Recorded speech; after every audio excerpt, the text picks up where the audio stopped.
WNEM TV5 Evening Extra is brought to you by the Law Office of Carol Thomas.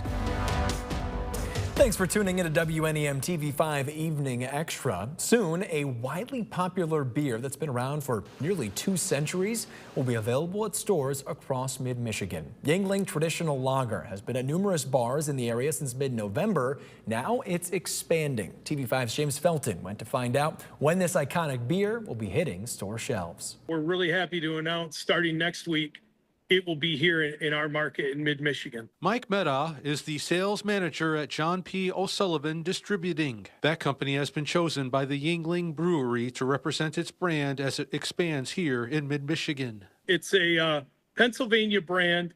The beer you're seeing here in the background, it is from the Pottsville Brewery, which is from 1829, has been in place. Yuengling is the oldest brewery in the U.S. It is privately owned by the Yuengling family. They're in their 6th generation. And it means a lot to be able to get it here to beer drinkers in Michigan. Meda tells us Yuengling offers a selection of beers that are great tasting and affordable. And while it's scheduled to be in stores for the first time next week, it's already been a big hit at bars and taverns in the area that have served Yuengling since mid-November. On day one, our team here delivered well over 1,000 barrels, which really exceeded all our expectations. And now with us rolling out next week to liquor stores, supermarkets, warehouse clubs, gas and convenience, it's just going to open it up that much more to all the beer drinkers in our market. James Felton, WNEM TV5. And if you'd like to find out where you can find Yuengling sold at a store or restaurant near you, check out their beer finder on the Yuengling website. You can find that link in the Monday Hot Link section on WNEM.com. And a winter weather advisory goes into effect late tonight and through the morning hours of our Tuesday, eventually expiring in the afternoon. That due to a threat of freezing rain as we go through your Tuesday. It's not for everybody. It's mainly our counties along and north of US 10, where temperatures may take a little bit longer to rise above freezing. But there is the possibility of some slippery travel until then. So areas like Midland County, Isabella County, and Bay County off to the north, be careful when traveling tomorrow. Your first alert pinpoint Doppler radar is dry tonight, even though it looks like rain. We've got clouds overhead, and we've had just that dreary, gloomy look all day long. But as far as any precipitation, that's not expected for the next several hours. But we are melting snow, and there is higher dew points moving into the area, so we are seeing a little moisture on the streets. And it looks like we're starting to melt even some of the snow that fell earlier this morning. Our main roads in downtown Saginaw, pretty clear. 32 in Bay City, 34 at MBS, 34 in Saginaw, and 35 in Flint. Caseville, you're at 33, Bad Axe 31, and some 20s a little bit further to the north. But even those 20s are warmer than they were just 24 hours ago, with most of us at least 5 to 10 degrees warmer. As we go through the next couple of hours, we expect precipitation to eventually move in overnight, likely very isolated at first before becoming widespread tomorrow morning. The rest of your forecast coming up in just a few minutes.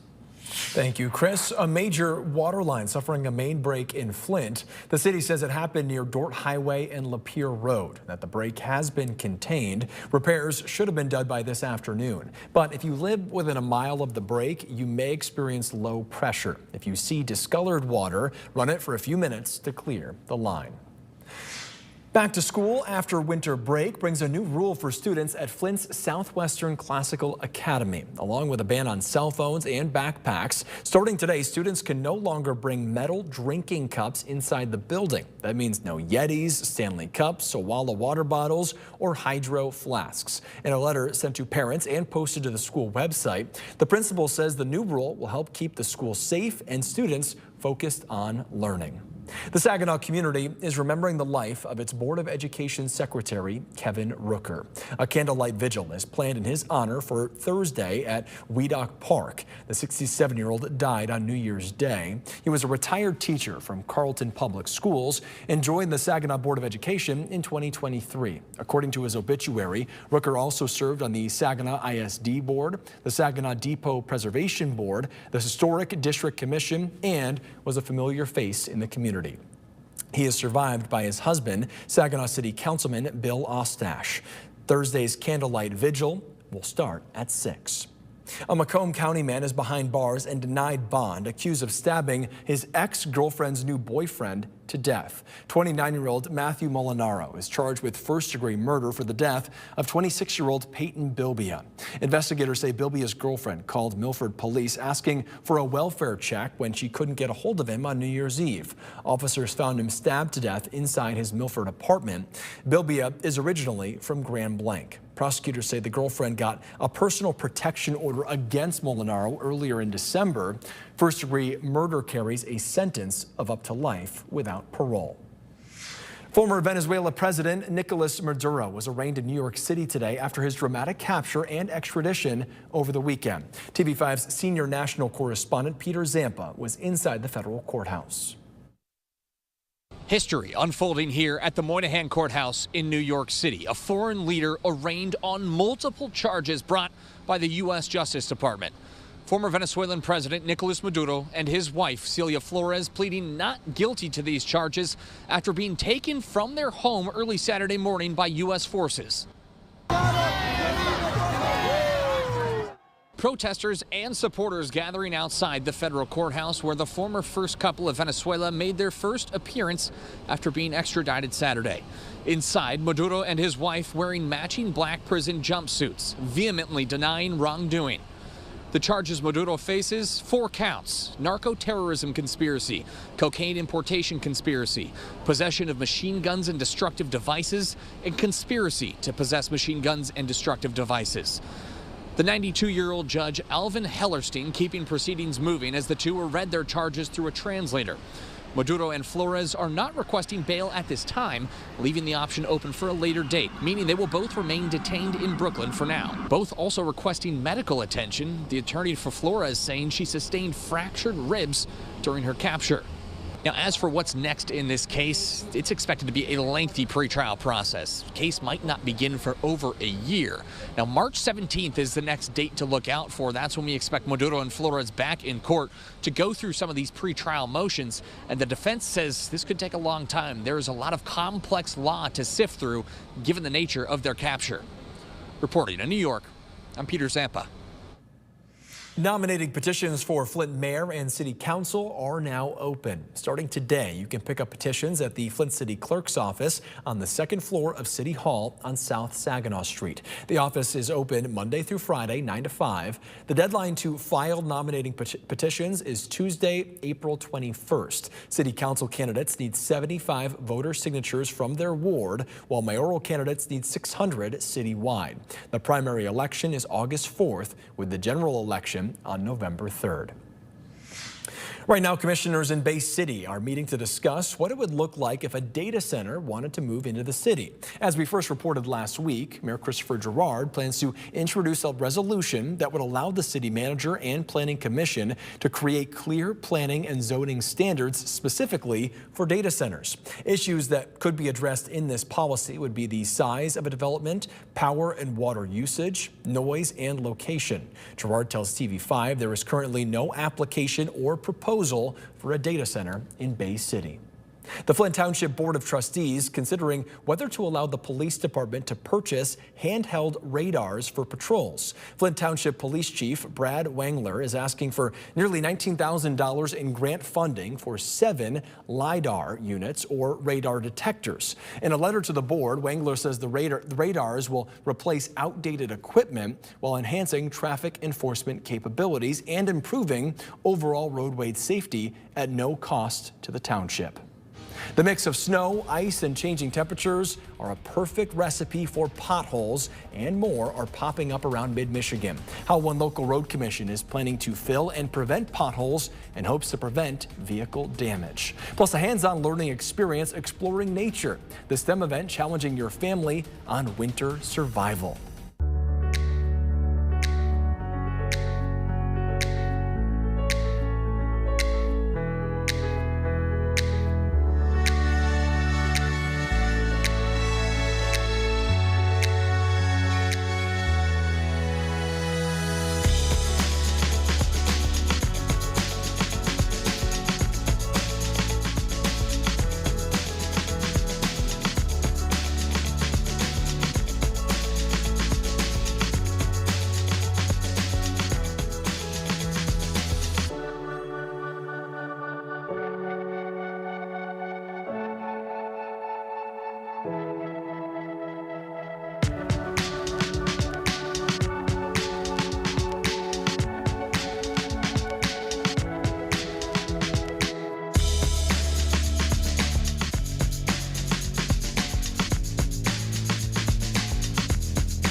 According to the U.S. Energy Information Administration, Venezuela has the biggest known oil reserve in the world, sitting at 303 billion barrels. That's 17% of global reserves. So can the shakeup in South America end up lowering gas prices here in Michigan? TV5's Zain Omer reports.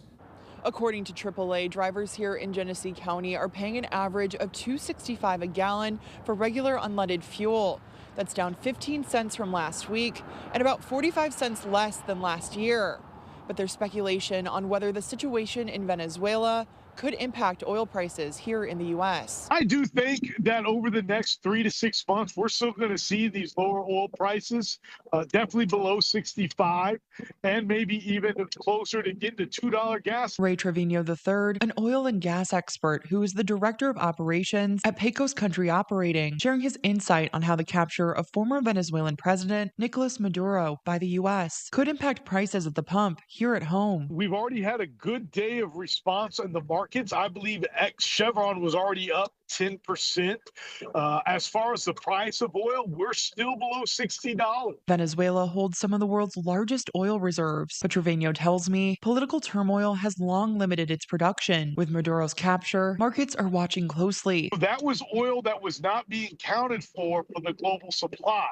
So now that oil will be accounted for, that means the price of oil may even go down a little bit more, which means lower prices at the gasoline pump. So what does that mean for drivers? Trevino says the exact impact will vary regionally, depending on local supply chains and state taxes. On average, if we see an actual move in the price of a barrel of oil, it's going to take 2 to 3 weeks to see it at the gasoline pump. And he expects the effect on prices to be greater than what goes in your gas tank. It is our electricity. The majority of our electricity is built with coal, oil, and natural gas. Yes, we have nuclear and other forms of green energy, but the primary source of our electricity is hydrocarbons. Zain Omer, WNEM TV5. The average price of gas does vary by county, with others like Saginaw seeing $2.55 a gallon and Bay County seeing $2.74 a gallon. This week, you can learn how science, technology, engineering, and math can help in winter survival. This Sunday at the Chippewa Nature Center, you can explore how our local animals are well adapted to survive the difficult conditions of winter. Using the traits of these amazing animals as inspiration, you can design and craft a gelatin creature. After completion, the prototypes will be moved outdoors for testing to see if they can survive winter. Sunday's free event at the Chippewa Nature Center runs from 1 to 4. A look outside tonight at US 10 at Bay County, where it seems like things are moving as you would expect. Things are dry, even though we have kind of that damp feel tonight, mainly because we've got some higher humidity levels moving into the region. Not quite summer levels of humidity, but enough to add some moisture on the roads. That also occurring with some of the snow melt from earlier today. But we do have another event to turn our focus on, and that's a winter weather advisory that has been issued for later tonight and early tomorrow. It looks like we've got winter weather advisories in place at 1 o'clock tomorrow morning, and that will last until 1 o'clock tomorrow afternoon. The main concern this time around is the possibility of some freezing rain. In addition to that, I think we could see a little snow mixing in from time to time tomorrow too. Your first alert, pinpoint Doppler radar shows dry conditions tonight. Sky Tracker also not terribly exciting for the moment. So we do have several hours of dry weather. So if you're watching this early this evening, you have plenty of time to run those errands and things like that without worrying about any icing on the roads.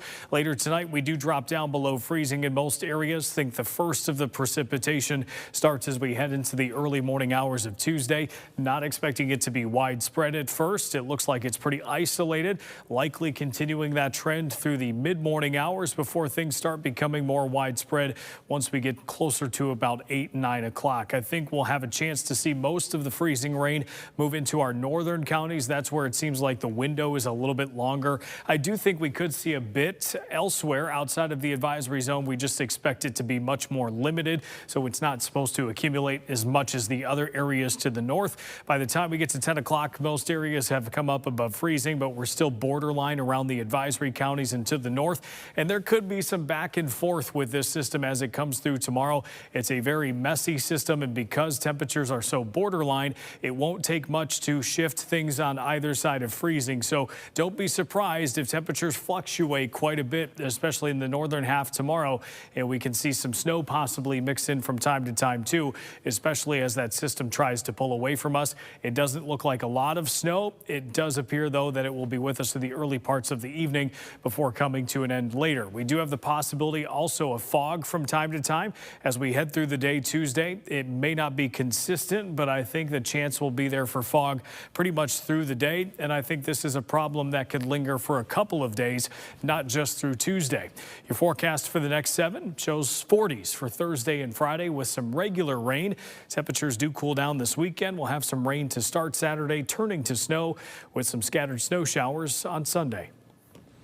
Thank you, Chris. And that warm-up you just heard about in the First Alert forecast brings with it the expectation of more potholes this week. TV5's James Felton spoke to the Genesee County Road Commission to see how they're trying to prevent pothole damage to your ride. Whenever the weather is colder like it's been and then warms up is the perfect recipe for a pothole. And because of that, Kylie Donchi, Communications Coordinator for the Genesee County Road Commission, expects to see more of them this week. Our TV5 First Alert forecast is calling for a January thaw over the next few days. The water gets into the cracks, freezes underground, and then when that thaws, it opens up the possibility for a tire to go over it and create a pothole. Given that, Donchi says crews will be ready to address the potholes that pop up. While the asphalt plants are closed during the winter, we make our own asphalt to fill potholes with.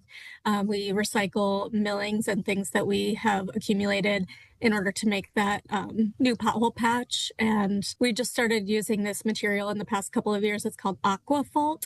And so you can actually put it in a pothole while there's water in there, and it actually activates it to harden that way. Donchi tells us you can report potholes in Genesee County by filling out this form on the Genesee County Road Commission website. In the meantime, Donchi asks everyone to do their part to keep everyone safe when they're pothole patching. Please make sure that when you see our crews out on the roads that you give them plenty of space. Don't drive too closely to them while they're out filling potholes. We make sure that we have our lights on, wearing high visibility vests. And so we want you to see us out there and be safe around our workers, please. And for more information on reporting potholes to the Genesee County Road Commission, go to the Monday Hot Link section on our website, WNEM.com. All new tonight, incarcerated fathers inside a notorious prison took part in a daddy-daughters dance thanks to one program. It's tonight's Can't Miss moment on the news at 10 on the Great Lakes Sports and Entertainment Network. Then on TV5 News at 11, they generate controversy along with information. But if a data center wants to set up shop in Bay City, leaders say they want to be ready. Find out how. Also at 11, see something, say something. How a call to police led to a traffic stop that may have saved the life of an 11-year-old boy. All right, your forecast for the next 7 days shows much warmer temperatures this week. So just as we start building up some ice, know that the possibility is there that we could lose some of it as we go through this week. We'll be in the 40s later this week with rain, then cooling back down this weekend. And if you want to hear more about the weather coverage, head on over to our digital live stream at 9 o'clock tonight. You can join that stream with Chris at WNEM.com, on the TV5 YouTube and Facebook pages, on our Roku and Fire Stick channels, and on the TV5 News app. Thank you for watching WNEM TV5 Evening Extra. Of course, keep up with us as the news breaks online, on our app, or on social media. We'll see you on TV5 at 11.